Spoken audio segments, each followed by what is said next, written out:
یا معاویہ یا معاویہ۔ علم ایسا کہ جس کی روشنی ہر سمت پھیلی، عمل ایسا کہ جس کی خوشبو ہر جانب مہکی، عشق رسول ایسا کہ جس کی گرمی عشاق کے دلوں کو گرما گئی، بے پناہ فضائل، بے حد کمالات اور بے شمار عمدہ اوصاف کے مالک مشہور جنتی صحابی سیدنا عبداللہ بن عمر رضی اللہ تعالی عنہ کے مختصر حالات زندگی پیش خدمت ہیں۔ آپ رضی اللہ تعالی عنہ حضرت عمر فاروق اعظم رضی اللہ تعالی عنہ کے سب سے بڑے صاحبزادے ہیں۔ آپ سن بلوغت سے پہلے والد ماجد کے ساتھ اسلام لائے اور ان کے ساتھ ہی مدینے کی طرف ہجرت کی۔ غزوہ بدر کے موقع پر 13 سال کی کم عمری کی وجہ سے واپس لوٹا دیے گئے۔ اگلے سال غزوہ احد کے لیے حاضر ہوئے مگر پھر واپس بھیج دیے گئے۔ آخر سن 5 ہجری غزوہ خندق میں شریک ہوئے، پھر بعد کے تمام غزوات میں شریک رہے۔ معرکہ موتا، فتح مصر و افریقہ میں بھی آپ رضی اللہ تعالی عنہ شامل تھے۔ آپ کی رنگت گندمی، قد مبارک لمبا، زلفیں کندھوں کے قریب ہوا کرتی تھیں، سر پر امامہ سجا ہوتا جبکہ اس کا شملہ دونوں کندھوں کے درمیان پیٹھ پر رکھا کرتے تھے۔ داڑھی میں زرد خضاب لگایا کرتے تھے، تھوڑی کے پاس سے داڑھی کو مٹھی میں پکڑتے اور مٹھی سے زائد بال تراش دیا کرتے تھے اور مونچھوں کو اتنا تراشتے کہ جلد کی سفیدی نظر آیا کرتی تھی۔ کھانا کھاتے تو دسترخوان پر کوئی نہ کوئی یتیم بھی موجود ہوا کرتا تھا۔ رات کو سونے سے قبل مسواک فرماتے اور پھر صبح کا اجالا پھیلنے سے پہلے اور اس کے بعد بھی مسواک فرمایا کرتے تھے۔ کوئی رات گزرنے نہ پاتی تھی کہ آپ کا وصیت نامہ آپ کے پاس موجود نہ ہوتا۔ سلام کرنا آپ کی عادت مبارکہ میں شامل ہوا کرتا تھا۔ ایک بار کہیں سے گزر ہوا تو سلام کرنا بھول گئے، واپس آئے اور فرمایا السلام علیکم، معذرت میں سلام کرنا بھول گیا تھا۔ آپ رضی اللہ تعالی عنہ نماز میں اپنے چہرے، ہاتھوں اور قدموں کو قبلہ رو کرنے کا خوب خیال رکھا کرتے تھے۔ ظہر سے عصر تک کا وقت عبادت الہی میں گزرتا، جتنا نصیب میں ہوتا رات کو عبادت کرتے، پھر بستر پر لیٹ جاتے اور پرندوں جیسی ہلکی نیند لیتے۔ اس کے بعد کھڑے ہو جاتے اور وضو کر کے پھر نماز شروع فرما دیا کرتے تھے۔ رات میں ایسا 4-5 بار کیا کرتے تھے۔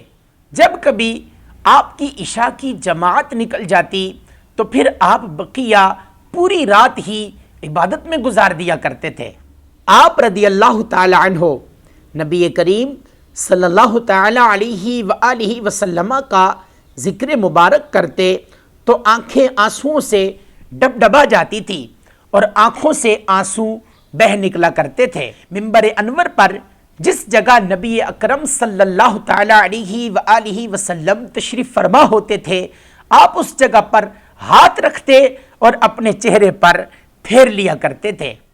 سبحان اللہ العظیم، جن جگہوں پر نبی مکرم صلی اللہ تعالی علیہ وآلہ وسلم نے دوران سفر پڑاؤ کیا، آپ وہاں پڑاؤ کرتے۔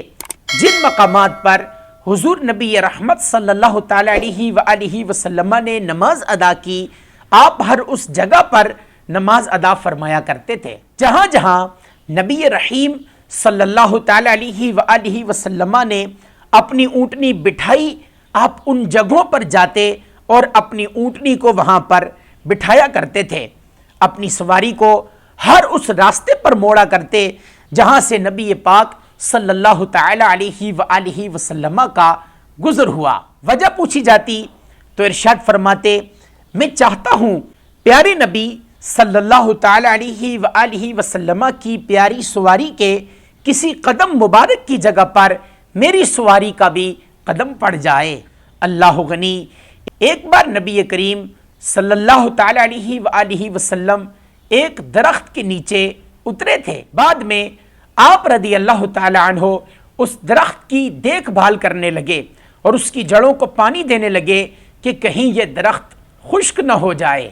سفر سے واپسی پر پہلے روضہ مبارکہ اور شیخین کریمین کی قبروں پر حاضری دیتے اور وہاں پر اس طرح سلام عرض کرتے: السلام علیک یا رسول اللہ، السلام علیک یا ابا بکر، السلام علیک یا ابتاہ۔ آپ کا ایک جگہ سے گزر ہوا تو راستے سے کچھ ہٹ کر گزرے۔ کسی نے وجہ پوچھی تو ارشاد فرمایا کہ میں نے نبی پاک صلی اللہ علیہ وآلہ وسلم کو ایسا کرتے دیکھا تھا، لہٰذا میں نے بھی ایسا ہی کیا۔ آپ بغیر بال والے چمڑے کے جوتے پہنتے تھے۔ اللہ اکبر، وجہ پوچھی گئی تو فرمایا میں نے رسول اللہ صلی اللہ علیہ وآلہ وسلم کو بغیر بال والے چمڑے کے جوتے پہنے دیکھا ہے، اس لیے مجھے یہ جوتے پہننا بہت پسند ہے۔ ایک مرتبہ آپ کا پاؤں سن ہو گیا تو کسی نے آپ کو یہ مشورہ دیا کہ جو شخصیت آپ کو اس روئے زمین پر سب سے زیادہ محبوب ہیں، آپ انہیں یاد کریں تو آپ کے پاؤں کا سن پن بالکل ختم ہو جائے گا۔ تو سبحان اللہ، آپ نے فوراً یا محمداہ کا نعرہ لگایا۔ دیکھتے ہی دیکھتے آپ کا پاؤں مبارک کا سن پن بالکل ختم ہو گیا۔ ایک مرتبہ ایک اونٹنی کی چال ڈھال نے آپ کو بڑا خوش کیا۔ آپ نے اونٹنی کو بٹھایا، نیچے اترے اور خادم سے فرمایا اس کی لگام اور کجاوا اتار لو، نشانی لگا دو اور جھول پہنا کر قربانی کے جانوروں میں اسے داخل کر دو۔ آپ کے پاس ایک گدھا تھا جسے آپ نے بیچ دیا۔ کسی نے کہا اگر آپ اس کو نہ بیچتے تو اچھا ہوتا۔ فرمایا وہ ہمارے لیے فائدہ مند اور سازگار تھا، لیکن میرے دل کا کچھ حصہ اس کی جانب مشغول ہو گیا تھا۔ مجھے یہ ناپسند ہوا کہ میں اپنے دل کو کسی چیز میں مشغول کروں۔ میرا دل تو خدا عز و جل کی یاد کے لیے بنا ہے۔ جب آپ کا کوئی غلام مسجد میں جا کر عبادت کرنے لگ جاتا اور آپ اس کو عبادت میں مصروف دیکھتے تو اسے آزاد کر دیتے۔ کوئی کہتا کہ غلام آپ کو فریب دیتے ہیں، آزادی کے لیے کثرت کے ساتھ عبادت کرتے ہیں، تو آپ نے فرمایا جو اللہ کے نام پر ہمیں فریب دیتا ہے ہم اس کے فریب میں آ جاتے ہیں۔ آپ نے 1000 یا اس سے بھی زیادہ غلاموں کو آزاد کیا۔ آپ اتنی زیادہ سخاوت کرتے تھے کہ جو کچھ پاس ہوتا وہ سب کچھ ختم ہو جایا کرتا تھا، اور جس کو پہلے دیا تھا اگر وہ دوبارہ آ جاتا تو جن لوگوں میں بانٹا تھا ان میں کسی سے قرض لیتے اور اس مانگنے والے کو دے دیتے۔ ایک مرتبہ آپ رضی اللہ تعالی عنہ کا مچھلی کھانے کا دل چاہا۔ گھر والوں نے مچھلی بھون کر سامنے رکھ دی۔ اتنے میں سائل آ گیا، آپ نے وہ مچھلی اسے دینے کا ارشاد فرمایا۔ ایک مرتبہ بیمار پڑے تو آپ کے لیے 1 درہم کے 6 یا 7 انگور خریدے گئے۔ سائل آیا تو آپ نے انگور اسے دینے کا حکم عطا فرما دیا۔ آپ تقوی اور علم میں درجہ امامت پر فائز تھے۔ صحابہ میں حج کے مسائل سب سے زیادہ جانتے تھے۔ 60 سال تک آپ رضی اللہ تعالی عنہ فتویٰ دیتے رہے، لیکن حد درجہ محتاط تھے۔ ایک شخص نے آپ سے مسئلہ پوچھا تو آپ نے اپنا سر جھکا لیا اور کوئی جواب نہ دیا۔ وہ شخص کہنے لگا کیا آپ نے میرا مسئلہ نہیں سنا؟ آپ نے فرمایا کیوں نہیں سنا؟ تم لوگ جو سوال مجھ سے کرتے ہو گویا یہ سمجھتے ہو کہ اللہ عز و جل مجھ سے اس کی پوچھ گچھ نہیں فرمائے گا۔ مجھ سے بات نہ کرو تاکہ میں تمہارے مسئلے کو اچھی طرح سمجھ لوں۔ ایک مرتبہ کسی نے کچھ پوچھا تو فرمایا مجھے نہیں معلوم۔ پھر کہنے لگے ابن عمر نے کتنی اچھی بات کہی، جس کا اسے پتہ نہیں تھا اس کے بارے میں یہ کہہ دیا کہ مجھے نہیں معلوم۔ سبحان اللہ العظیم، یہ ہے صحابہ کرام، علماء کرام کا درجہ احتیاط۔ آپ علمی مسائل لوگوں کو بتانے میں کس قدر محتاط تھے۔ اللہ جل وعلا ہمیں بھی ایسی احتیاط عطا فرمائے۔ آپ کی روایت کردہ احادیث کی تعداد 1630 ہے۔ 170 احادیث بالاتفاق صحیح بخاری و مسلم میں موجود ہیں، جبکہ انفرادی طور پر امام بخاری علیہ رحمہ نے 81 روایات اور امام مسلم نے 31 مرویات ذکر کی ہیں۔ ظالم گورنر حجاج بن یوسف کے حکم پر ایک شخص نے آپ کے پاؤں پر زہر میں بجھا ہوا نیزہ چبھو دیا، جس کی وجہ سے چند دنوں بعد مکہ مکرمہ میں آپ کا وصال ہو گیا۔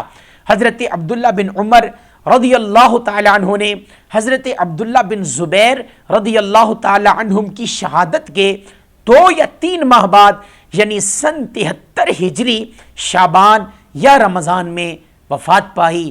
اللہ رب العزت جل وعلا کی ان پر رحمت ہو اور ان کے صدقے ہماری بے حساب بخشش و مغفرت ہو، آمین بجاہ طٰہٰ و یاسین صلی اللہ تعالی علیہ وآلہ وسلم۔